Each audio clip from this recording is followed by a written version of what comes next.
We've seen nothing that we can work, that I can work with President Bush on, and I'm disappointed.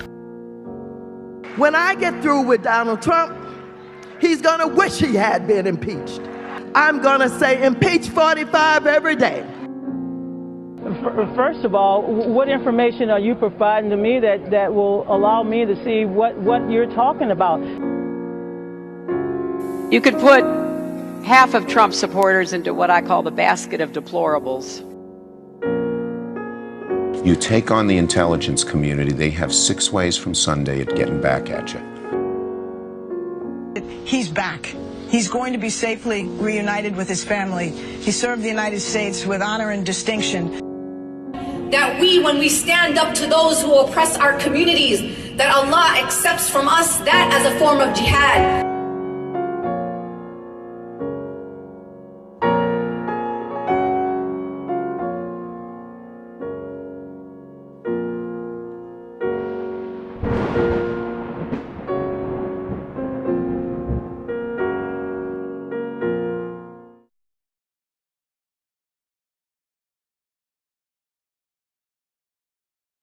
You know, look, we're facing the worst refugee crisis since the end of World War II, and I think the United States has to do more, and I would like to see us move from what is a good start with 10,000 to 65,000 and begin immediately to put into place the mechanisms for vetting.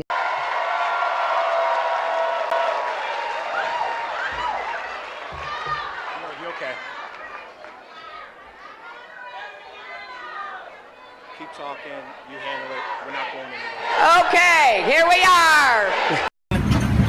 I've been briefed about the bombings in New York and New Jersey and the attack in Minnesota. Obviously, we need to do everything we can to support our first responders, also to pray for the victims. We have to let this investigation unfold. We've been in touch with various officials, including the mayor's office in New York, to learn what they are discovering as they conduct this investigation. So that's all I could say. I'm not, you know, I have no idea. That's why we turned it over. You were in charge of it. You were the official in charge. Did you wipe the surface? What, like with a cloth or something? Well, no. I don't know how it works digitally at all. I do not have any. Ed, I know you want to make a point, and I can just repeat what I have said. Hey, Cleveland! Happy Labor Day. When we were trying to figure out where we could be, we all said, let's go to Cleveland. And I want to thank Congresswoman Marcia Fudge for hosting us.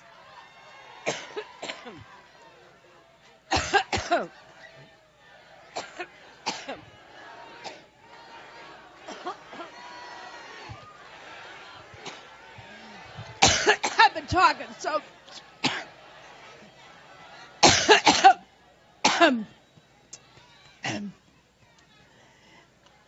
Every time I think about Trump, I get allergic.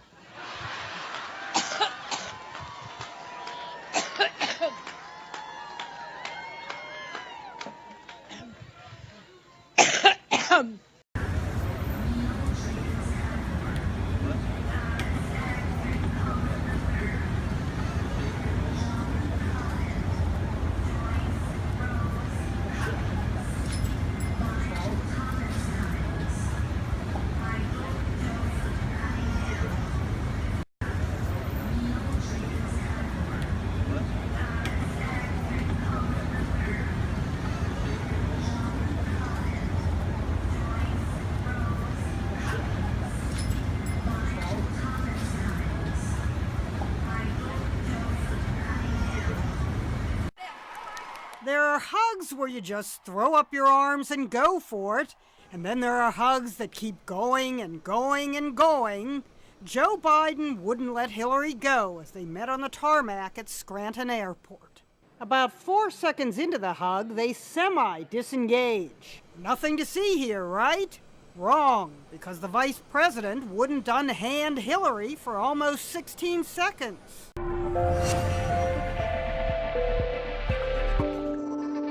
After Monday's Iowa caucus and her previous speeches, journalists notice a weakness in Hillary Clinton's loud delivery style. What a night! An unbelievable night! What a great campaign for the Democratic Party and for the United States of America! I know that we can finish the job of universal health care coverage for every single man, woman, and child. MSNBC's Morning Joe sees deficiencies in her bluster. I think a lot of it with Hillary Clinton has to do with style and delivery, oddly enough. She shouts. There is something unrelaxed about the way she is communicating, and I think that just jumps off. I'm Hillary Clinton, and I approve this message. Be grossly generalistic. You could put half of Trump's supporters into what I call the basket of deplorables. Right? The racist, sexist, homophobic, xenophobic. We're talking about his own actions, his own individual merit. So, if you're going to talk about Hillary Clinton, then bring Hillary Clinton's actions into it. Don't bring her husband's actions into it. I'd like to bring Hillary Clinton's actions into it. Absolutely. When she was given the choice between standing with a serial sexual abuser and all right, with Kurt. women who are being Stop. violated, she chose to stand with her husband, That's not fair. Sexual harasser. That's not fair. That's not fair. Can we stop that, please? It is not fair. It is not fair. It is a low blow. But largely, Hillary Clinton's comments here today, John, were based around the recent violence that we have seen, the police-involved shootings of black men in Minnesota, in Louisiana, and then the killing of white police officers by a black gunman in Dallas. That was really what she based her comments on around today. And remember, Hillary Clinton has some vulnerabilities herself, even as she calls for criminal justice reform because of her support in the 1990s for anti-crime legislation that ultimately helped contribute to this era of mass incarceration that she now speaks out again. We just lost Breonna Keeler. With some Trump supporters, let's play what they said. David Duke and people like that, they come out from under the rocks all the time around this time this year. It got nothing to do with Donald Trump. We're all Americans. I think we need to stop with all the racist stuff and the race baiting. Like me and my friend right here, we just met today, we was talking. You know, we got to stop with the racist stuff and this, that. We all Americans, man. And nobody paying David Duke no mind. Clearly, let me just be clear here. Obviously, the majority of Donald Trump supporters are not African American. I don't know how many African Americans were in that building, but that is one person that we have chosen to cut that sound from. The servers are no longer hooked up and working. I mean, if they are, they're with the FBI. And people know that they're not available to hack anymore. I mean, it's like Donald Trump saying, oh, you know, I hope Putin gets in a 1985 DeLorean and goes and finds those 33,000 emails. I mean, it's absolutely ridiculous. Not like that at all.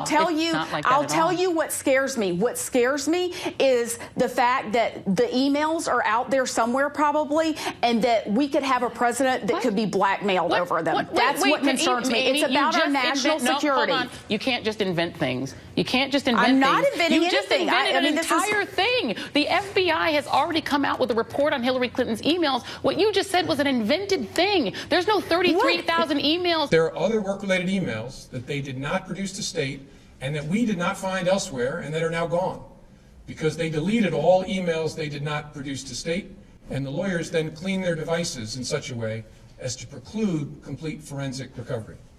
That are going to harm our national security. Hostile actors gained access to the private commercial email accounts of people with whom Secretary Clinton was in regular contact from her personal account. She also used her personal email extensively while outside the United States, including sending and receiving work-related emails in the territory of sophisticated adversaries. Given that combination of factors, we assess it is possible that hostile actors gained access to Secretary Clinton's personal email account. You know that there was an entire year and a half. We're not going to relitigate that. No, Amy, we're not going to relitigate that, but you can't make things up. Not if you're going to invent things, okay? You can say your comments, I'm not going to invent things, but the FBI also said, the FBI also said, yes, FBI also said that she has not turned over, she didn't turn over all the emails. So no, ma'am. You cannot invent things. You cannot say things. You're putting out incredibly inflammatory information. You don't know. By the way, you may have seen that I recently launched a Snapchat account. I love it. I love it. Those messages disappear all by themselves. When you get one-on-one, especially if it's Hillary, okay? Donald Trump will go places nobody is willing to go, where the media at this point isn't willing to go. Bringing up Clinton's women who say they were intimidated by Hillary, having them come forward and speak. A litany of issues that you can't even imagine. I'm thinking that might not be a winning argument for Donald Trump right at this moment. That isn't going to be a winning argument for Donald Trump. Sure it will. How many derogatory things has he said about women? His numbers among women are 75% right now. You know how many young women not going to make that up. There is no way he can win. Do you know how many young women in this country don't even know that Bill Clinton was impeached? No, maybe they heard Monica Lewinsky. They don't know the women that have accused Bill Clinton of sexual improprieties and that say they've been threatened and intimidated by Hillary Clinton. You know, Hillary Clinton said that people have a right to be heard. Don't let anyone silence your voice. You have a right to be heard, and you have a right to be believed. We're with you. And I think that in some of the most prominent cases, not only were the accusations not disproven, they were confirmed and acknowledged by President Clinton. How's that? So I think, well, he acknowledged he had a relationship with Jennifer Flowers. He paid Paula Jones off in a settlement, and has acknowledged much of what Monica Lewinsky says happened. Monica Lewinsky says that you used a cigar as a sexual aid with her in the Oval Office area. Would she be lying? Yes, no, or won't answer. So those are three pretty prominent examples.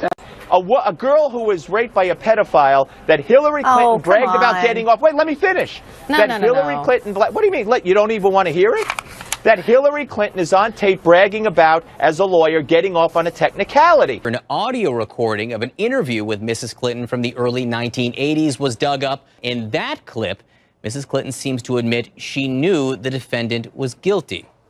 Remember that case where I represented that guy? It was a fascinating case. It was a really interesting case. This guy was accused of raping a 12-year-old. Of course, he claimed that he didn't. All this stuff. He took a lie detector test. I had to take a polygraph, which he passed, which forever destroyed my faith in polygraphs. How did it turn out? Oh, he plea bargained. We got him off. It was time served in the county jail. He'd been in the county jail about 2 months. That woman now says Hillary ruined my life. What's wrong? I'm gonna That's not fair. Leave it there. Clinton. No. Thanks. God guys. forbid that I should. There. God forbid that I should defend Hillary Clinton, but she was appointed to represent somebody, so she's got to do her job. I'm going to leave it there. Goodbye. Hillary Clinton blamed the victim. Number 101 when you're dealing with rape cases, don't blame the victim. She blamed a 12-year-old girl, a 6th grade 12-year-old girl, of seeking the attention of older men and fantasizing about being with older men. There is audio. Wait, we haven't corroborated any of this, so I mean, I just think you should be very. It's widely reported. It's widely reported. Widely reported. So is the National Enquirer. Widely reported. We reported can go. Doesn't mean anything. It's not on this network, I would point out. Hillary Clinton had accused her of some sort of culpability in her own attack. Widely reported. Widely reported doesn't mean anything. It's not on this network, I would point out. Wait, we haven't corroborated any of this. Clinton wrote of the victim, "I have been informed that the complainant is emotionally unstable with a tendency to seek out older men and engage in fantasizing." Wait, we haven't corroborated any of this. It's not on this network, I would point out. Mrs. Clinton seems to admit she knew the defendant was guilty. Wait, we haven't corroborated any of this. It's not on this network, I would point out. And I do think the audio really changes it, where she's saying he took a polygraph, and then she says that it forever, destroyed her faith in polygraph. Yeah. She thought he was guilty. She's admitting that he's guilty. Right. Yes. I think it's a problem. I think it really pokes a hole in that narrative. It's not on this network, I would point out. They are going to people showing videos of Donald Trump insulting Islam and Muslims in order to recruit more radical jihadists. Fact checkers have said that she was wrong. There is no video that ISIS is using as a recruitment.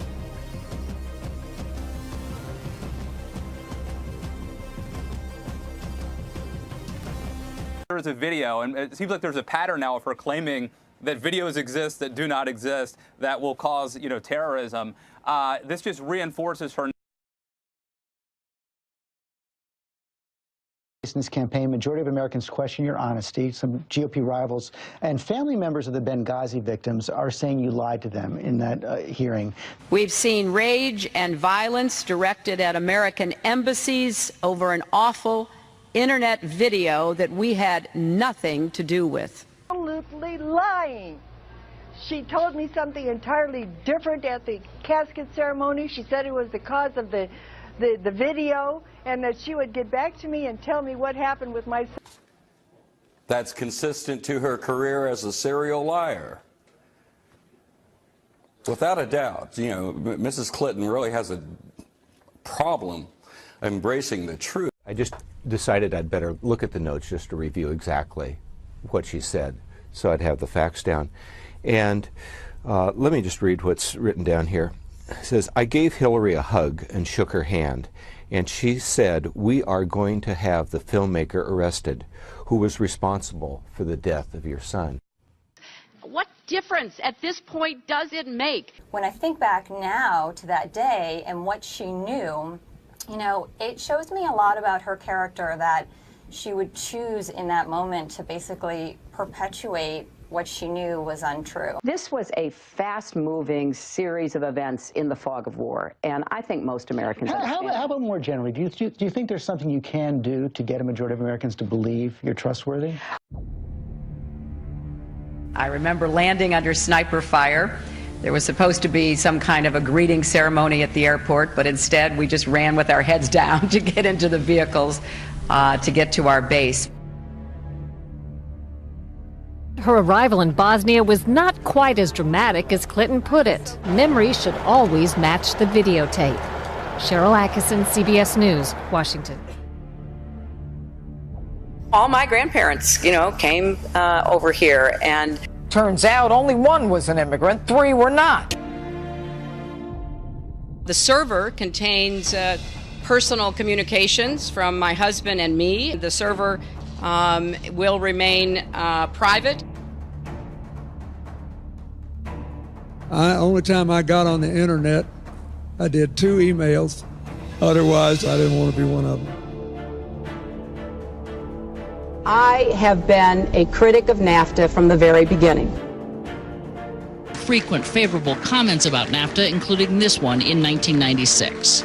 Oh, I think that everybody is in favor of free and fair trade, and I think that NAFTA is proving its worth. Participants in that event said, quote, her remarks were totally pro-NAFTA. And when Barack Obama sent out this mailer last month in Ohio arguing that Clinton actually supported NAFTA as First Lady, Clinton exploded, accusing Obama of dirty tricks. So shame on you, Barack Obama.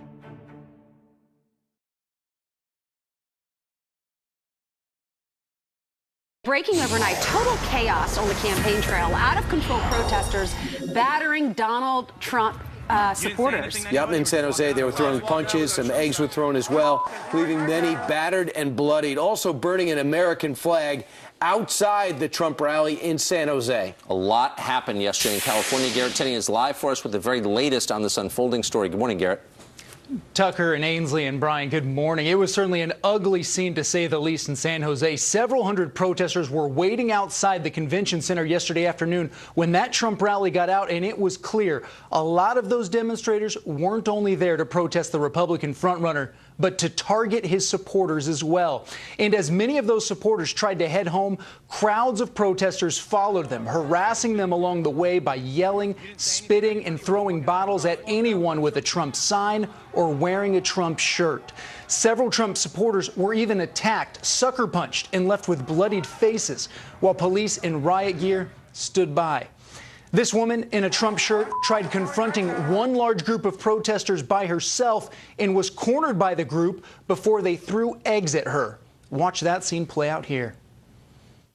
She's egging him on, yeah? Yeah, she's an idiot. She's egging him on.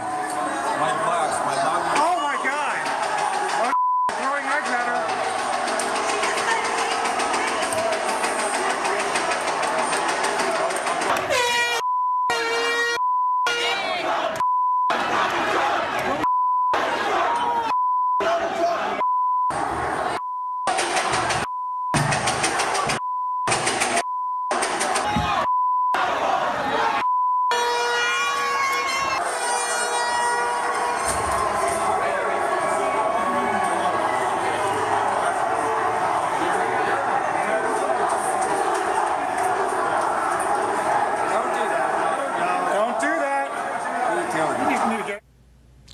Police eventually moved in to break up those protesters and arrested 4 people, but still a lot of folks clearly shaken up after that experience. Back to y'all. Right. Thanks, Garrett. Well, that is really upsetting. Really it hard did to not watch. look like America at all, and parts of this country no longer do. Waving a Mexican flag or a sea of Mexican flags, what's the point there?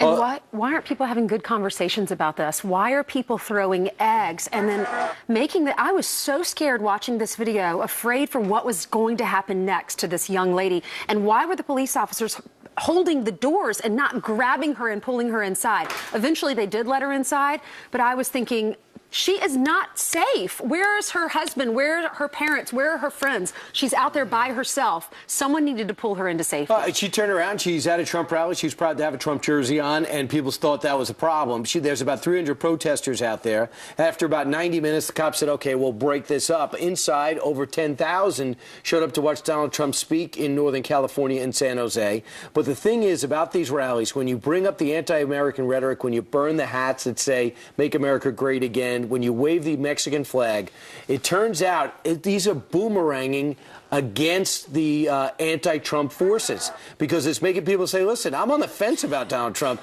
but I'm certainly not going to burn an American flag. Look at that. And I really can't support a bunch of people that show up with another country's flag. Well, of course. And by the way, a country, a government, the Mexican government, which is utterly corrupt and inhumane to its own citizens, why in the world did you wave their flag? Because this isn't just an anti-Trump rally, as you said. It's an anti-America rally.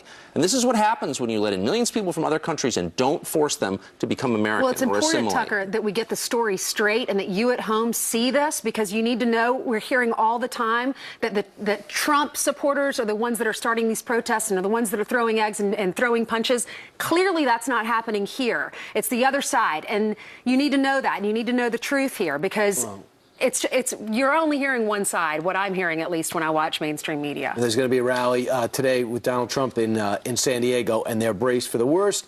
But the big story is, I'm not sure it helps Donald Trump much overall, because he gave a speech, he went right back at Hillary Clinton. But if you go on Google and look up Trump rally, the first 12 stories are about the protesters outside, the 300 outside, not the 10,000 plus on the inside. But meanwhile, yesterday, the ground was laid for a huge battle when Hillary Clinton told everyone, I loaded up the prompter, I got a major foreign policy speech, look out for me on Friday. And I thought it was well delivered, it was well written, but it wasn't in detail of a foreign policy speech. This was a detailed attack on Donald Trump on how he's not worthy to be president. Yeah, take a listen. Donald Trump's ideas aren't just different, they are dangerously incoherent. They're not even really ideas, just a series of bizarre rants, personal feuds, and outright lies.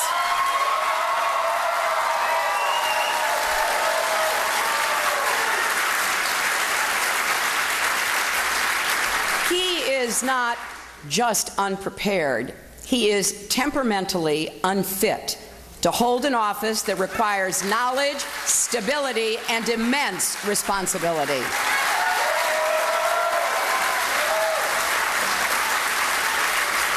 This is not someone who should ever have the nuclear codes. And crooked Hillary said, oh, Donald Trump, his finger on the button. I'm the one that didn't want to go into Iraq, folks. And she's the one that stupidly raised her hand to go into Iraq and destabilize the entire Middle East. Wow. So she says he's got a penchant for personal feuds. That's true, maybe a problem. But is she really the person to be delivering this message? She goes on to say, foreign policy, American security has always been at the forefront of all of my actions. Really? Is that why you put classified information on an unsecured server? She says he sucks up to dictators who treat women like animals. Really? Because your foundation took millions from Saudi Arabia, which doesn't let women vote or drive. So are you the person? Right. If you want to know what Donald Trump will do on foreign policy, she says, look about Russia. How's he going to deal with Vladimir Putin? What about the Iran deal? It made us safer. What about Libya?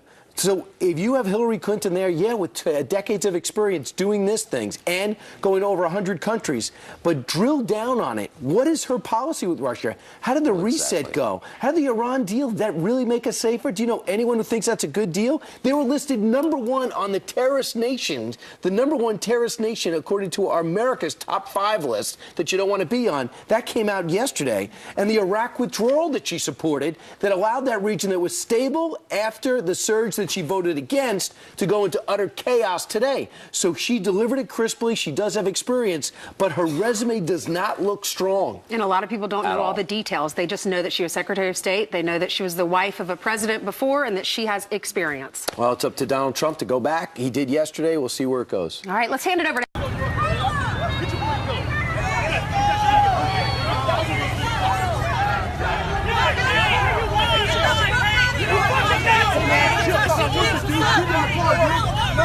Keep going, man.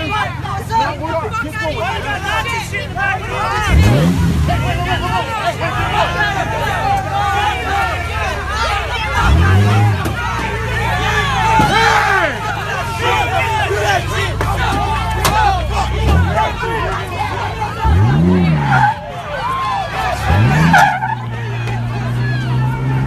When you vote Trump, damn it. You voted Trump! You voted Trump! Oh, Yeah, he voted Trump!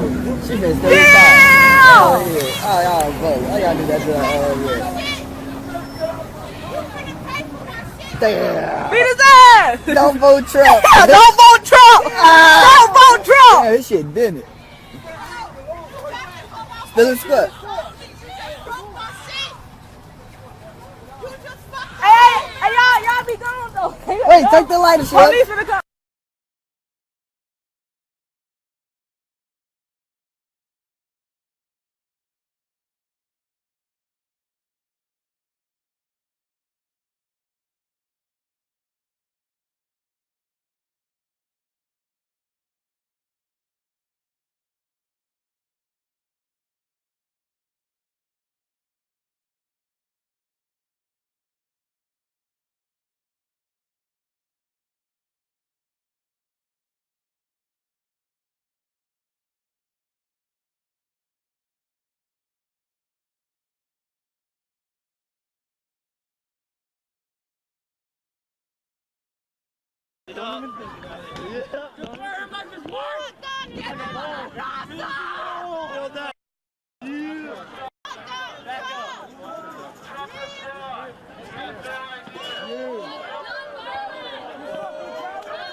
get all this dirt on here? Muddy. Well, obviously.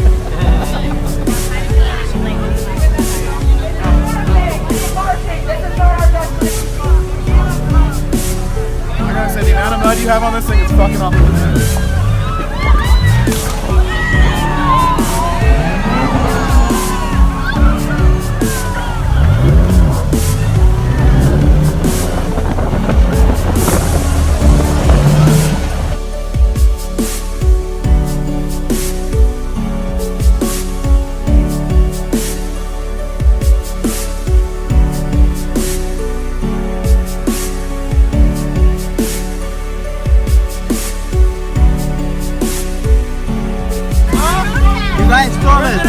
You guys stole it. Why'd you put it in? Check it out. No, somebody stole it. You don't like his flag? I don't like the peaceful You don't like the U.S. flag? Where's the peaceful protest? Where's the peaceful protest? Where's the peaceful protest? Who's standing up for peaceful protest? People, how you feel? Go get a job and be peaceful. Please explain one of his policies that actually makes sense. To be peaceful and go get a job. Please explain one of Donald Trump's policies that you agree with. Please. Please explain one. Because Reaganomics didn't fucking work, and that's what Donald Trump believes in. And the last time there was a fucking Republican sweep in the U.S., we went into the Great Depression. So you can't say that you support his policies. So don't do it. I don't know why you just drove by our protest, because you know that would make people angry, and you're trying to get us to be mad. Listen. You like scaring innocent people? No, I'm just fucking asking. If you like hurting innocent people, you like keeping families out of the country? Be Never did peaceful. shit to you? Be peaceful. Please just explain one policy. You're fucking scared, dude? One policy. Not gonna do shit. You fucking don't lie. You're surrounded. One policy. Go. We need to go. One policy. Go. Fuck your shit. If you fear for your life, you can go through it. Just explain one policy. Explain one fucking policy. You can't name one of his policies that you just is not gonna work. You like hurting innocent people? You like scaring innocent people?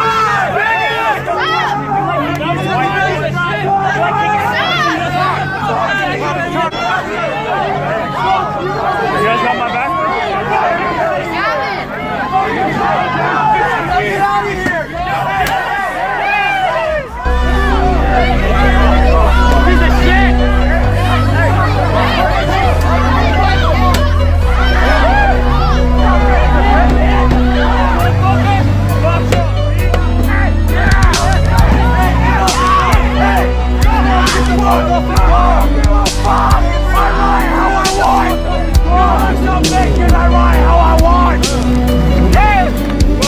You got a problem?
right there.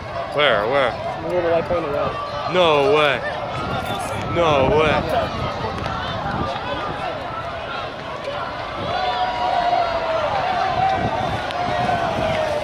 Oh shit, he's running. Bro's coming up.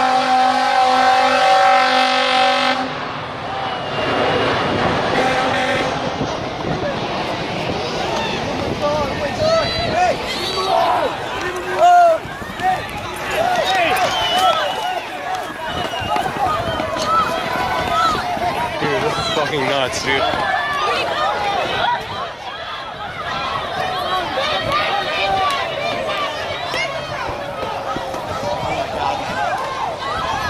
Our film? What? Get the water hose! Dude, this is crazy. Dude, I got that all on film.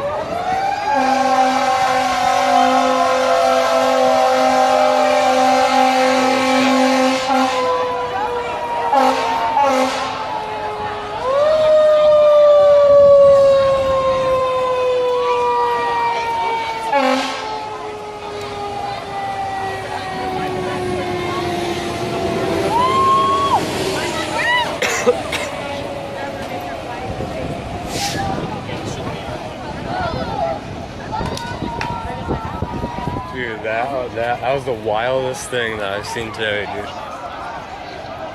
Dude, they were straight up chasing that innocent kid, dude. Oh shit, what the hell are these?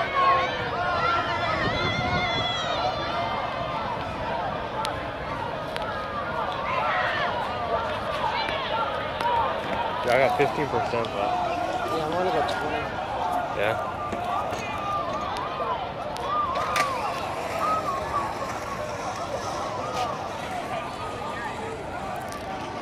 Dude, I thought we were gonna get like trampled as people running, dude. No, only the fast ones are running. Really?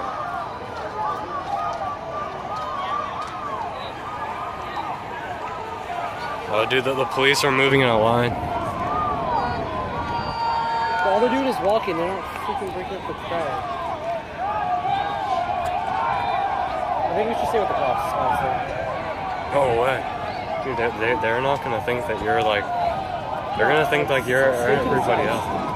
I know. We're off to the side. No, but you're up there. Yeah.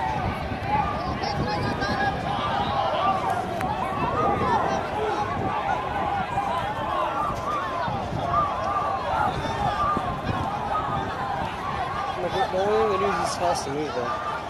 We need to get over there, dude. What?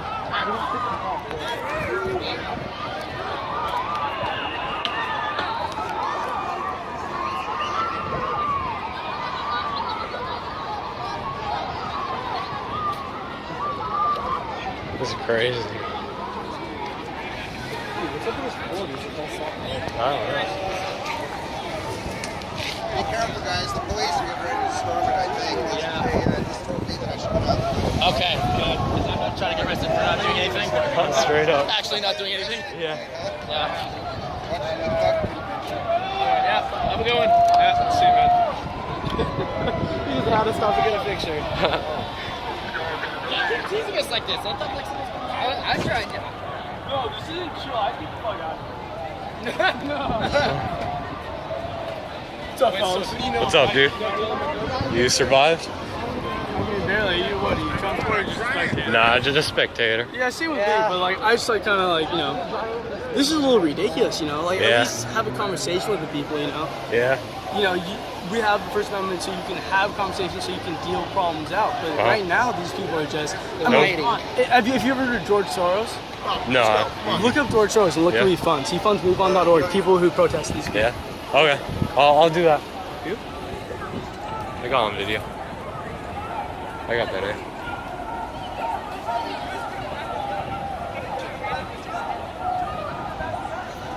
What can we have a peaceful protest? Just like a march, you know? Like some season. Hello, darkness, my old friend.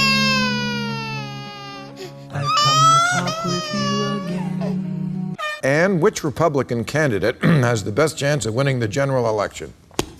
of the declared ones right now, Donald Trump.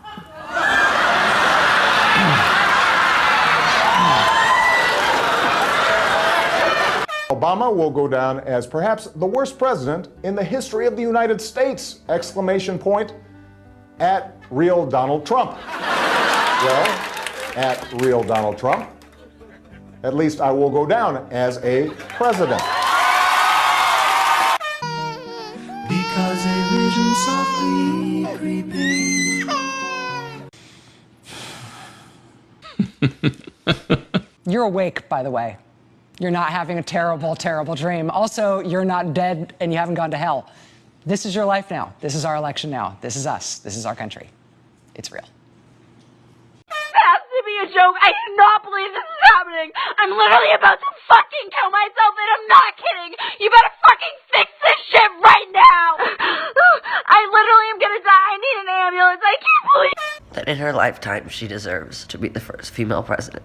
And that's what makes me so sad. And President Obama, Mr. Obama, I want to say thank you for everything you've done in these past 8 years. If you're not fucking pissed right now, what is wrong with you? What is fucking wrong with you if you're not pissed right now? Left its seeds while I was sleeping, and the vision that was planted in my brain. I continue to believe Mr. Trump will not be president. You make me laugh. God bless you. not my president! Not my president!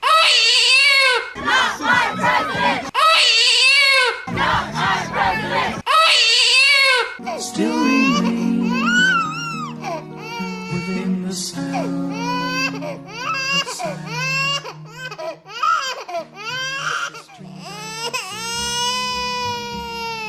Bing, bing, bing, bing, bong, bong, bing, bing, bing, bong. I'm triggered.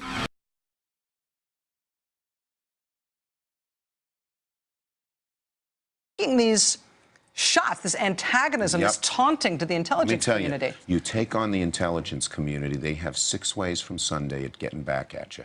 So even for a practical, supposedly hard-nosed businessman, he's being really dumb to do this. What do you... The U.S. has fingered the Russians. Let's see what the Russians say about that right now. Our Alex Marquardt is in Moscow this morning. You know, Putin has been a major player in this campaign the whole way. Of course, he's denying these charges from U.S. intelligence officials. Good morning, George. That's right. He has, of course, denied any role in the hacking. And in speaking with experts here, it's unclear whether an order would have come directly from Putin or from the Kremlin, whether it would be something a bit more independent. That's likely we will never have an answer to. What is clear is that he has been seizing on the anger and division in the U.S. to fuel instability, and that's something that he's had quite some success with. And he's been such a player in this entire election. We know that he was not happy with Hillary Clinton as Secretary of State, Vladimir Putin, especially for what the U.S. did after he went into Ukraine. Donald Trump said a lot of great things about Vladimir Putin. Putin has said a couple of things about Donald Trump in return. But do we have any indication about who he really wants to win?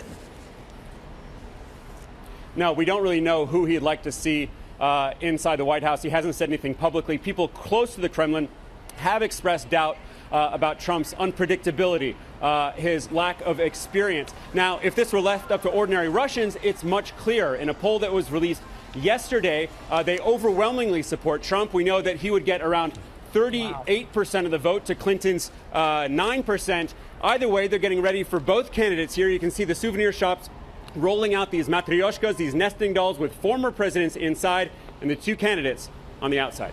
George? Alas, no electoral votes for Donald Trump in Moscow. Alex Marquardt, thanks very much. Well, it's time for tonight's reality check. As has been noted, people will fall more easily for a big lie than a small one. Victor Davis Hanson is a historian. He's a fellow at the Hoover Institution, also professor emeritus of classics at Cal State Fullerton. He says the entire Russia story we've been talking about for months is just such a big lie created by the Democratic Party with the help of a credulous media. Victor Davis Hanson joins us tonight. Professor, you're saying that this whole thing is just nonsense. Is that what you're saying? Yeah, I think you have to go to the origins and the causes, the methodology, and the objectives. I mean, this whole thing started during the nomination process when a never-Trump people commissioned a dossier by a retired British agent, the so-called Fusion Christopher Steele dossier, that was pretty much ridiculous.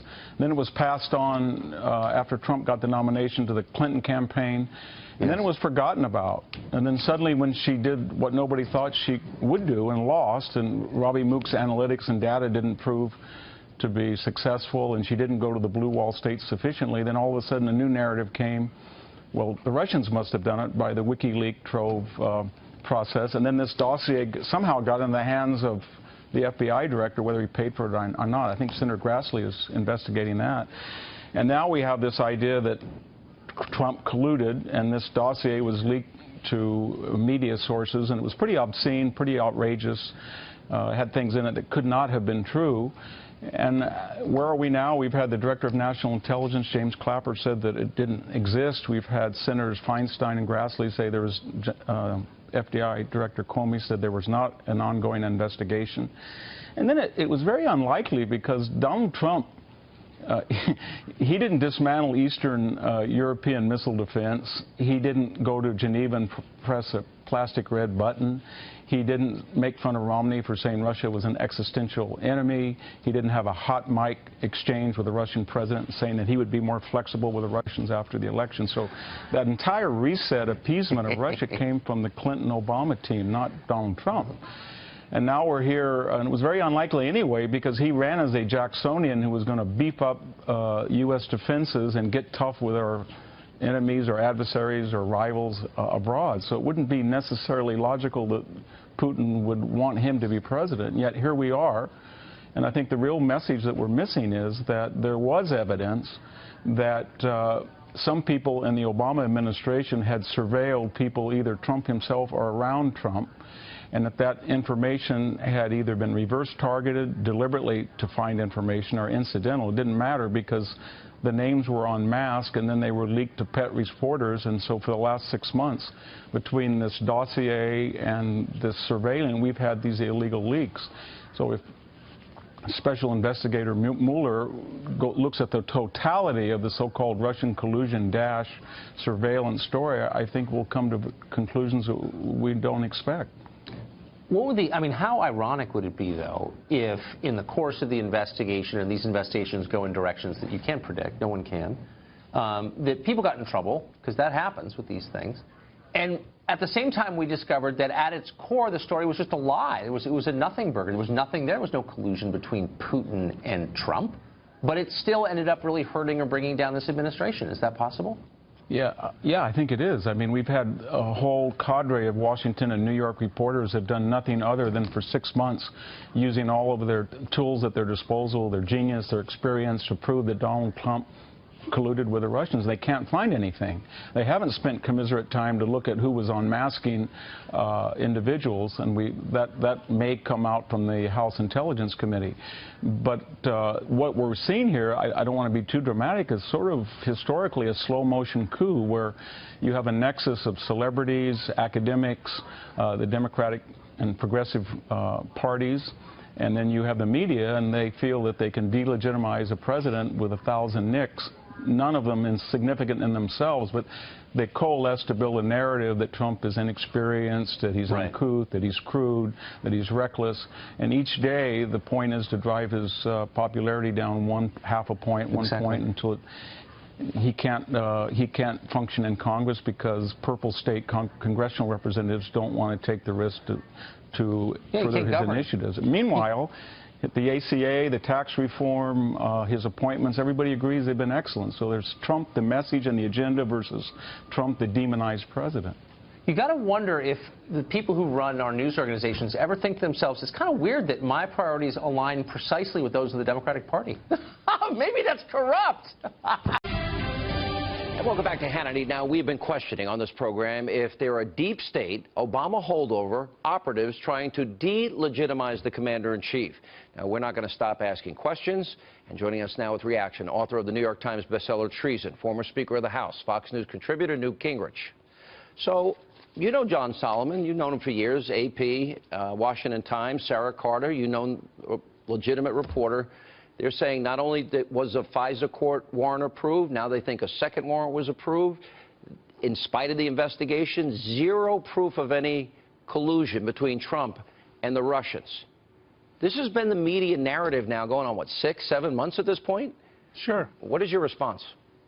Well, I think, first of all, it's very likely that the deep state, the professional bureaucrats, the people who run the government on a day-to-day basis, did do things that were very opposed to Donald Trump. And the fact is that he was overwhelmingly opposed by the civil service. I think it's also likely that there was a covering up, no, this is probably the wrong word, but that they were willing to be sloppy and to be more aggressive. I mean, the whole thing that was done to General Flynn was totally outrageous, violates every civil libertarian in the country, involved the leaking, which is a felony, the leaking of secret information, which was done in such a way as to hurt an American citizen, even though when you looked at it in detail, it had no meaning. It didn't matter. By the way, you'll notice that the Washington Post and the New York Times, in their continuing war on the Trump administration, went way out of their way to try to smear and destroy Attorney General Sessions. Again, very similar kind of pattern we're seeing, whether it's in leaking or it is in wiretapping or it is in a variety of other collusions between the deep state bureaucracy and the deep state media. They're reporting that not only was a FISA warrant issued, but another warrant was issued. And the FISA warrant was for servers for the Trump, I guess, monopoly. So this is in the weeks leading up to a campaign and a presidential election. You know, there's no telling what's on those servers. And I know that from my own interactions with people in the campaign, they were using Trump Organization email addresses. Well, look, I think it's very clear that the House and Senate Intelligence Committees have to get deeply involved in this, and it may well be that the House and Senate Judiciary Committees, on behalf of our civil liberties, also have to get involved.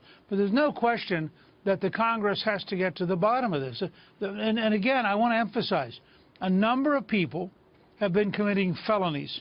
They have been deliberately leaking secrets in a way which is illegal and which is dangerous to the United States, and it is a real problem. Well, Obama expanded Executive Order 12333 to allow the sharing of this very highly, deeply top-secret intelligence, signet communications in the case of General Flynn, to be shared with 16 other agencies. He did it on his final 2 weeks out of the campaign. How important is Obama's role in this? He made the statement that we had no role in ordering this. But did he know about it? How important is that in question? How can he say he had no role in ordering it if it was in fact a presidential directive because it affects all 17 agencies? Well, that part he did, but he had no role in seeking a FISA warrant. No, it wasn't ordered from the White House. And my question is... Well, but let's go back to what he does clearly have a role in. You know, if you read carefully what it says, they didn't just say you can share secrets. They said you can share information which you don't even believe is true. The dossier. So you have all these rumors, all this gossip, which goes from NSA to 16 other agencies, one of whom leaks it to the New York Times, the Washington Post. Then it becomes a story. Now, it's a total lie at this point. Then it becomes a story.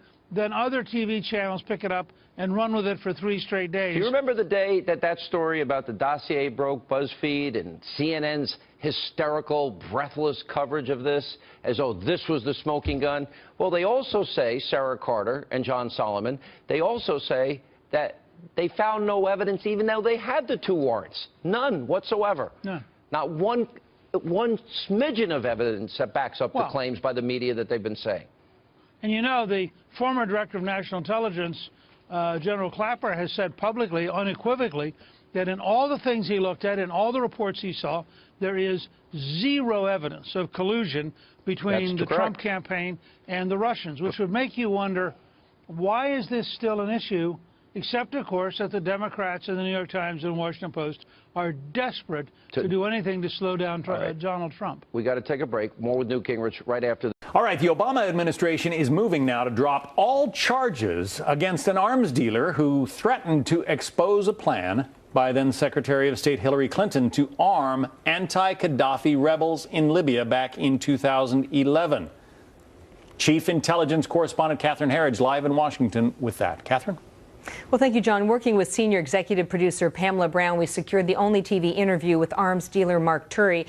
And based on the interview, court documents, and emails from Republicans and Democrats on Capitol Hill, Turi makes a compelling case the Obama administration authorized a covert weapons program to arm the Libyan rebels in 2011 that spun out of control. This clip from the investigation first aired on the Fox Business Network.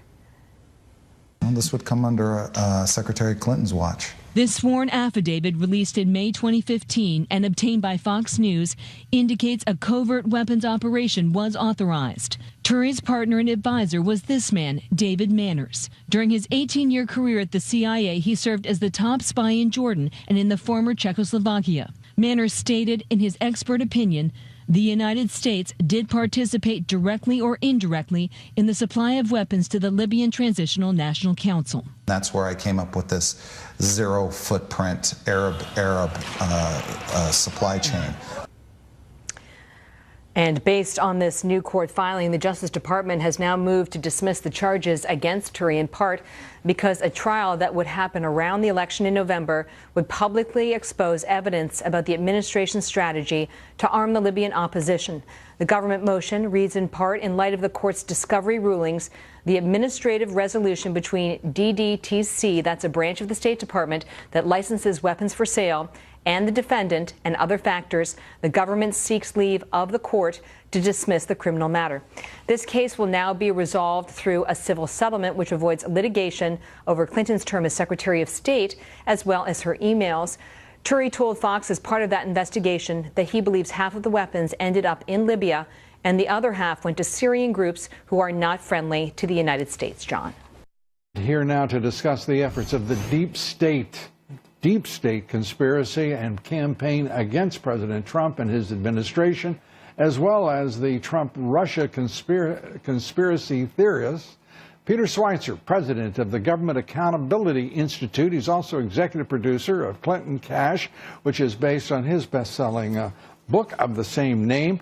Great to have you with us, Peter. This is a remarkable time. The deep state conspiracy, the campaign that's at work. We have never seen in this country anything like what we behold today, as it is clear a highly organized and powerful group of people are trying to subvert the presidency of Mr. Trump.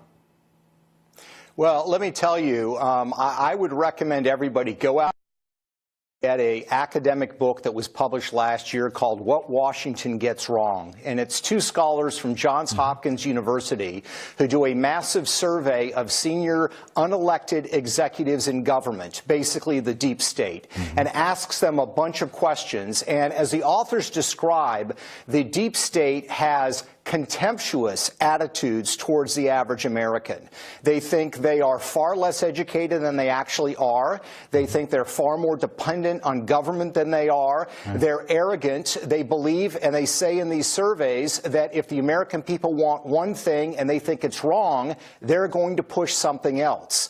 There's a massive disconnect, and the deep state is real, and it's a threat to our republic form of government. And we're watching it at work. It is the group of people, at least part of the group of people that President Trump campaigned against for a year and a half. These are the elitists who hold power, who look down their nose in the most un-American way at their fellow citizens. And by the way, they continue to run a government, an establishment, despite the fact that they have now in the White House a formidable opponent in President Trump.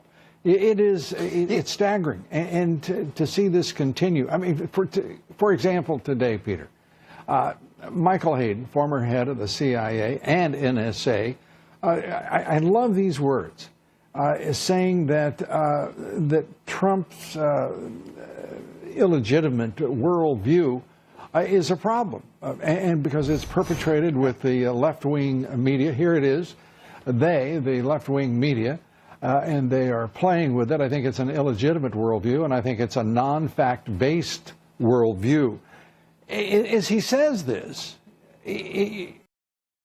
You have to just think, my God, did the man miss an entire 8 years of American presidential history?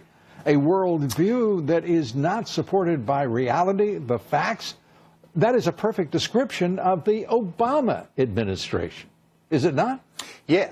Yeah, and I mean, look, this is a test time for a lot of people in Washington, D.C. who say very eloquently and very smartly year after year that they believe in our representative form of government and they're serving our representative form of government. Well, now somebody has been elected that they don't like, that is antithetical to the way they think things should be done. And now it's the real test. Is their rhetoric actually live up to the reality? And what we are seeing is... Of course it does. I mean, the answer we should provide.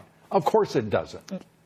Yeah, exactly. And that is a huge problem. And I think there needs to be a lot of soul searching by people in Washington, D.C. As to what their precise attitude is, because this is how representative government works. And the people spoke and Donald Trump was elected. You don't have to agree with what his policy prescriptions are, but you have to recognize he was selected. He is now the constitutional president of the United States. And if you are in public service, you are in public service. The public does not work for you. You work for the public, and the public made a decision last November. Peter, you and I both know, and I think most Americans know and understand. We can talk about what should be done by the deep state, the permanent government of bureaucracy, the elites who dominate in so many quarters. The reality is we have elected a president who deserves our support to a person, to a citizen who is actually the greatest possible response that could be provided in this great constitutional republic to the deep state and its power and its abuse of power and its hold on so much of this country, its political and economic power. I mean, we don't have to read an academic book. And by the way, I support your recommendation. It is a terrific book. But we don't also have to sit here and gaze at our navel very much here. This is a time to support the President of the United States, is it not?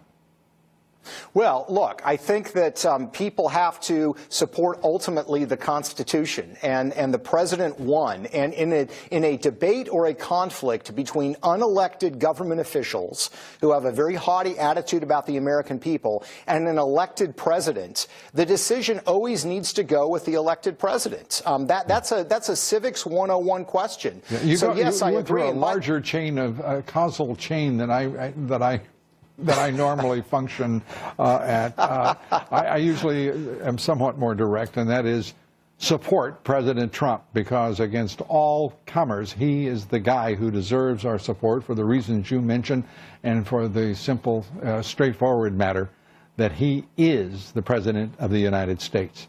Peter Schweizer, it's always great to talk with you. Come back soon. It's always educational. Thanks so much.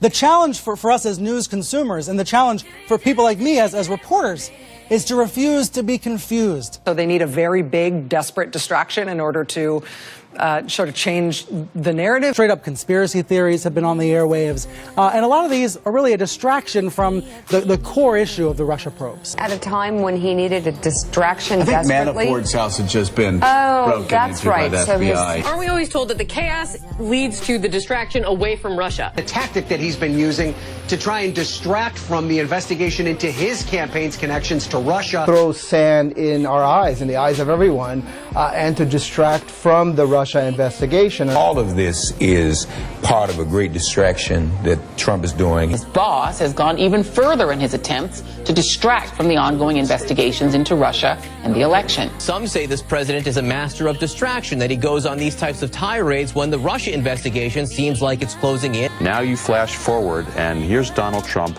wants to distract from the Russia investigation. One of those times where they were trying to distract us from Russia news. Political warfare to distract from the Russia investigation. Are those questions a distraction from the current Russia probe? This seems to be just a distraction from the Russia issue. In order to distract from the Russia investigation. That this is a continuous distraction. To refuse to fall for all these traps all these theories, all this noise. This is armament right now to distract from the Russia investigation. Thank you for being here.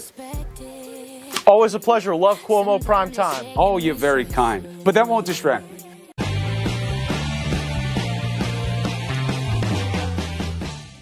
The FBI's handling of the Hillary Clinton email investigation is increasingly looking corrupt. Hate to say that, but that's where the evidence is showing us. Newly released text messages sent between agents Peter Strzok and Lisa Page, who were dating one another, suggested the Bureau felt, quote, pressure to wrap up that investigation and exonerate Hillary Clinton even before they had interviewed her. We could learn more, but the FBI says it has lost thousands of messages, text messages, sent between Strzok and Page. Republican Senator Ron Johnson represents Wisconsin. He chairs the Homeland Security Committee. He's one of the reasons we know any of this in the first place, and he joins us tonight. Senator, thanks for coming on. Hello, Tucker. So you remember, of course, when the Attorney General Loretta Lynch said that she would accept whatever the FBI's recommendation was in the Hillary Clinton investigation. Now it looks from these texts that she'd already decided to exonerate Hillary Clinton. Well, she already knew that Comey was going to recommend exoneration. So how is that? I mean, that strikes me as the definition of corruption. Am I missing something? No, not at all. You know, what's making a lot of news is the 5 months of missing text messages, yes, which we'll continue to investigate ourselves. But, I mean, the fact that Loretta Lynch knew before she made the big announcement that, oh, you know, because of potential conflict of interest meeting Bill Clinton, I'm going to let James Comey decide that, you know, combined with all the editing of that memo that was you know, the production of that thing began 2 months before they actually interviewed Secretary Clinton. That's a little bit of a problem. No, there's so many things that indicate a deep-seated corruption at the highest levels of the FBI. Now, again, I got to say that the vast majority of FBI folks are high integrity, and they're risking their lives to keep us safe. Sure. But at the upper level, what we're starting to uncover is just a level of corruption that needs further investigation. So Lisa Page, FBI employee, says Loretta Lynch knows no charges will be brought against Hillary Clinton. Wouldn't it be worth speaking to former Agent Page, or I guess Agent Page? I believe she still works. I think at the right point in time. We want to make sure we're going to try and recover those 5 months worth of email texts, because that's in a pretty crucial time. Between December of 2016 and May, awful lot was going down in terms of the FBI investigation under the current administration. So they're just lost somehow. They're blaming the technology company. How often are people's tax liens just lost by the government? I mean, tax?